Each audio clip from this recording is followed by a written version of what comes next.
Baiklah, Assalamualaikum warahmatullahi wabarakatuh. Saya Enda Oktaviana dengan NPM 19050044. Di sini saya akan menjelaskan materi tentang pengertian, tujuan, fungsi, dan prinsip pembelajaran STEM. Nah, pengertian STEM. Nah, kepanjangan STEM itu sendiri ialah Science, Technology, Engineering, Art, and Mathematics. Nah, STEM merupakan pembelajaran tentang bagaimana cara mengkolaborasi atau menerapkan kelima ilmu tadi,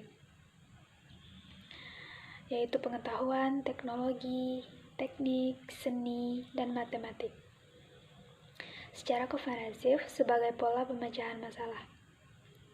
Dengan kata lain, siswa dituntut untuk mampu menganalisa dan berpikir kritis dalam mengolah data dan menyelesaikan suatu masalah dalam kehidupan sehari-hari. Nah, seperti dalam bidang sains, siswa dituntut untuk mampu menggunakan pendekatan scientific method dalam menyelesaikan suatu masalah dalam kehidupan sehari-hari. Selanjutnya, dalam bidang teknologi, siswa akan berkolaborasi dalam penggunaan metode teknologi baik untuk mengolah data maupun menyampaikan informasi yang mereka dapatkan. Selanjutnya, di bidang engineering atau teknik, siswa akan mengkolaborasi hasil temuannya guna menciptakan suatu produk atau dapat pula mencari solusi-solusi yang tepat.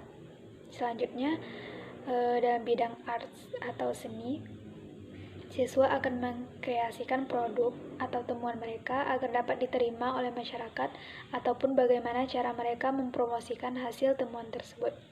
Selanjutnya adalah dalam bidang matematik. Siswa menggunakan pendekatan matematika dalam mengolah data yang mereka dapatkan. Nah, adapun tujuan dari pembelajaran STEM ialah untuk meningkatkan minat dan keterampilan siswa dalam bidang sains, teknologi, engineering, dan matematik. Nah, STEM menggabungkan arts atau seni dengan pembelajaran STEM untuk tujuan meningkatkan keterlibatan siswa, kreativitas, inovasi, keterampilan, pemecahan masalah, dan manfaat kognitif lainnya. Dan untuk meningkatkan keterampilan kerja, misalnya kerja tim, komunikasi, kemampuan beradaptasi yang diperlukan untuk karir dan kemajuan ekonomi. Nah, selanjutnya fungsi pembelajaran STEM. Yang pertama, fungsinya untuk menjawab tantangan zaman yang serba cepat. Karena apabila pembelajaran ini diimplementasikan, siswa kedepannya akan lebih mudah untuk beradaptasi dengan zaman. Karena dengan dasar sains dan matematika saja siswa bisa mengejar ilmu dan keterampilan yang nantinya ingin mereka capai atau inginkan. Dengan ilmu atau keterampilan yang bisa mereka raih, maka untuk mendapatkan pekerjaan atau memproduksi sesuatu akan jauh lebih mudah. Tentu juga harus ada skill lainnya yang perlu diasah pada zaman sekarang ini, seperti critical thinking, komunikasi, kolaborasi, pemecahan masalah, dan literasi digital. Fungsi selanjutnya yaitu guru atau lembaga pendidikan akan membantu kemajuan sistem pendidikan Indonesia, karena dengan menerapkan pembelajaran STEM, kita akan meningkatkan cara berpikir dan dari pembelajaran LOTS yang lebih cenderung untuk menghafal daripada pembelajaran HOTS yang lebih berpusat pada pemecahan masalah. Ini juga didukung oleh penemuan Baker bahwa dengan memanfaatkan pembelajaran STEM, siswa akan lebih terlatih dari segi fisikomotorik dan kognitif dan afektif. Nah, selanjutnya prinsip-prinsip pembelajaran STEM. Yang pertama, kurikulum dan pembelajaran matematika dan sains yang ketat. 2. Minimal jika harus STEM terpisah atau tidak tersedia, maka mengintegrasikan teknologi ke dalam kurikulum sains dan matematika. Selanjutnya, mempromosikan desain dan pemecahan masalah ilmiah atau teknik, proses pengidentifikasi masalah, solusi, inovatif, prototipe, evaluasi, desain ulang, sebagai cara untuk mengembangkan pemahaman praktis dunia yang dirancang. Selanjutnya, mempromosikan penyelidikan, proses mengajukan pertanyaan dan melakukan investigasi sebagai cara untuk mengembangkan pemahaman yang mendalam tentang alam dan dunia yang dirancang. Selanjutnya, dikembangkan dengan kelas bahan yang sesuai dengan dan mencangkup pendekatan langsung, pemikiran, dan kolaborasi untuk belajar. Selanjutnya, membahas hasil siswa dan mencerminkan informasi dan pemahaman terbaru di bidang STEM. Selanjutnya, memberikan kesempatan untuk menghubungkan pendidik STEM dan siswa mereka dengan komunitas STEM yang lebih luas dan tenaga kerja. Selanjutnya, memberikan siswa dengan sudut pandang interdisiplinar, multikultural, dan multiperspektif untuk menunjukkan bagaimana STEM melampaui batas-batas nasional yang memberi siswa perspektif global. Selanjutnya, menggunakan teknologi yang tepat seperti pemodelan, stimulasi, dan pembelajaran jarak jauh untuk meningkatkan pendidikan STEM. Selanjutnya, disajikan melalui pengalaman belajar formal dan informal. Yang terakhir, mengintegrasikan pengetahuan konten inti STEM melalui strategi seperti pembelajaran berbasis proyek. Nah, sekian dulu materi dari saya. Baiklah, saya akan membacakan tantangan penerapan pembelajaran STEM. STEM sendiri kepanjangan dari Science, Technology, Engineering, Art, and Mathematics. STEM adalah moda pembelajaran yang menggunakan kelima ilmu, pengetahuan, teknologi, teknik, seni, dan matematika secara komprehensif sebagai pola pemecahan masalah.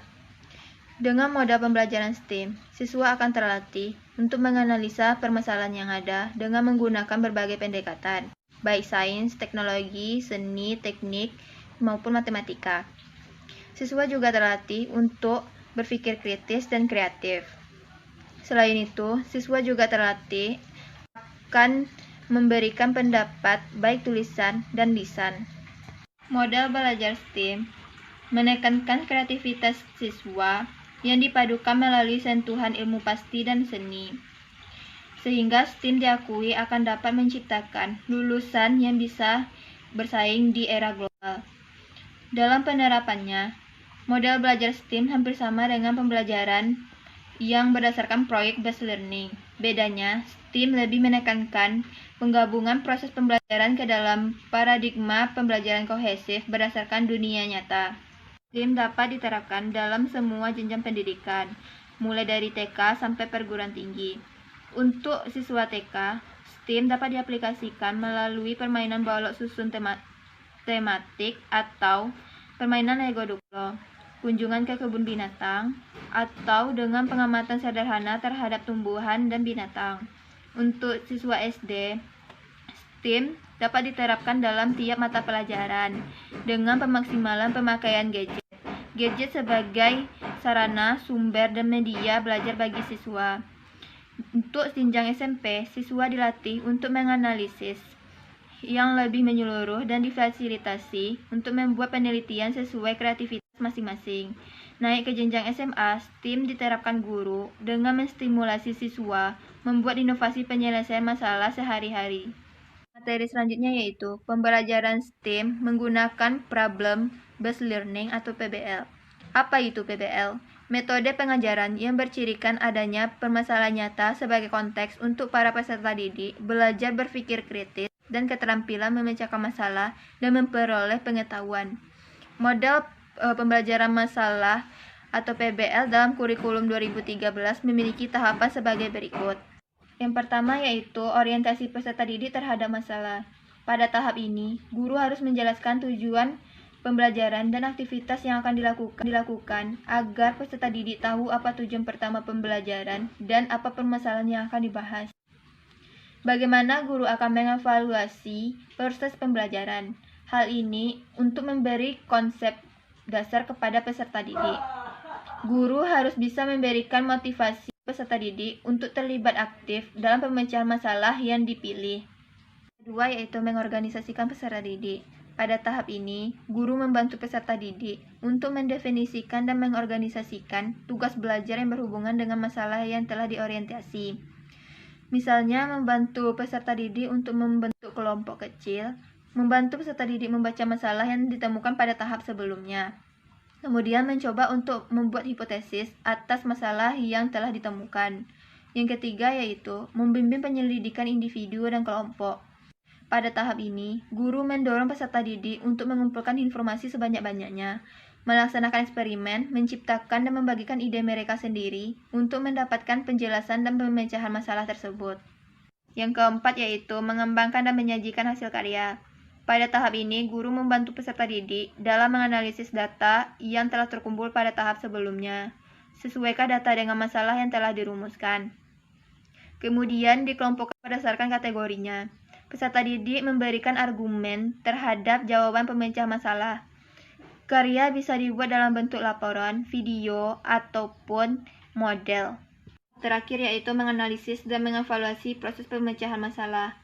Pada tahap ini, guru meminta peserta didik untuk merekonstruksi pemikiran dan aktivitas yang telah dilakukan selama proses pembelajaran. Guru dan peserta didik menganalisis dan mengevaluasi terhadap pemecah masalah yang telah dipresentasikan oleh peserta didik. Setelah selesai pembelajaran, jangan lupa agar guru memberikan penguatan supaya demikian peserta didik memiliki konsep yang bulat tentang kompetensi yang telah dipelajarinya. Pembahasan selanjutnya yaitu pembelajaran STEM berpusat pada proyek. Yang pertama, definisi dari pembelajaran berbasis proyek, yaitu model atau pendekatan pembelajaran yang inovatif yang menekankan belajar kontekstual melalui berbagai kegiatan yang kompleks. Yang kedua, landasan teori pembelajaran berbasis proyek. Yang pertama dari John Dewey. Ia mengemukakan bahwa sekolah harus mencerminkan masyarakat yang lebih besar dan kelas merupakan laboratorium bagi peserta didik agar ia mampu mengimplementasikan dalam kehidupan nyata. Yang kedua, Piaget. Piaget mengemukakan bahwa peserta didik dalam segala usia secara aktif terlibat dalam proses perolehan informasi dan membangun pengetahuan mereka sendiri. Yang ketiga, langkah-langkah dari pembelajaran berbasis proyek. Yang pertama yaitu menentukan proyek. Peserta didik dapat menentukan atau tema topik proyek berdasarkan tugas proyek yang diberikan oleh guru. Perencanaan langkah-langkah penyelesaian masalah. Peserta didik dapat merancang langkah-langkah kegiatan dari awal sampai akhir. Yang ketiga, jadwal pelaksanaan. Peserta didik di bawah bimbingan guru melakukan penjadwalan sesuai kegiatan yang direncanakannya. Lalu selanjutnya, penyelesaian proyek dengan fasilitas monitoring guru.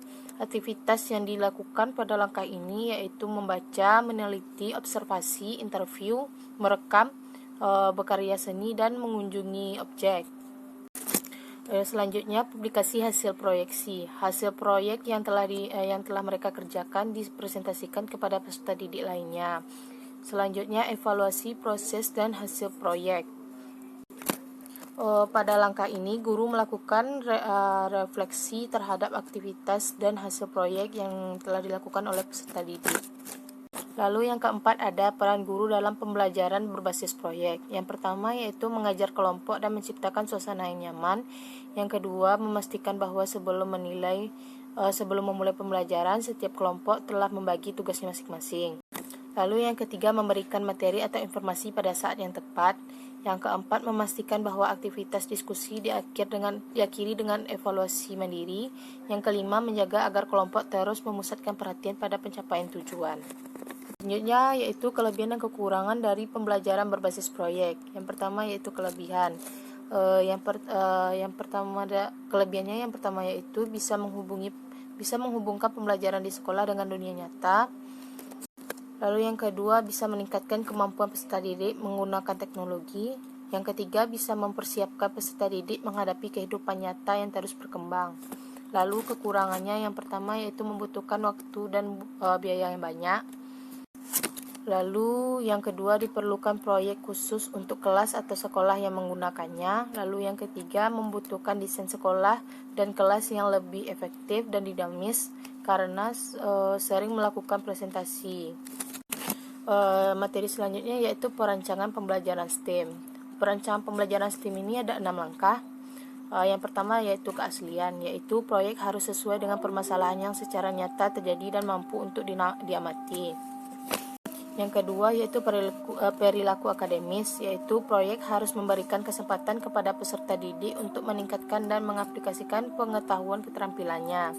Yang ketiga, pembelajaran aplikatif. Pembelajaran aplikatif yaitu proyek yang dikembangkan tidak hanya keterampilan pokok dan pengetahuan, tetapi juga berpengaruh besar pada peningkatan keterampilan menyelesaikan masalah. Yang keempat yaitu keaktifan eksplorasi. Proyek yang diberikan mampu mengaktifkan minat eksplorasi yang mendalam bagi peserta didik. Yang kelima yaitu kematangan, bisa memberikan kesempatan kepada peserta didik untuk bertemu dan berobservasi dengan ahli. Lalu yang terakhir yaitu penilaian. Penilaian biasanya dilakukan pada proses pembelajaran yang biasanya ditampilkan saat presentasi, pameran, portofolio, atau dalam bentuk laporan. Sekian hasil dari presentasi kelompok 7. Terima kasih atas partisipasinya. Assalamualaikum warahmatullahi wabarakatuh.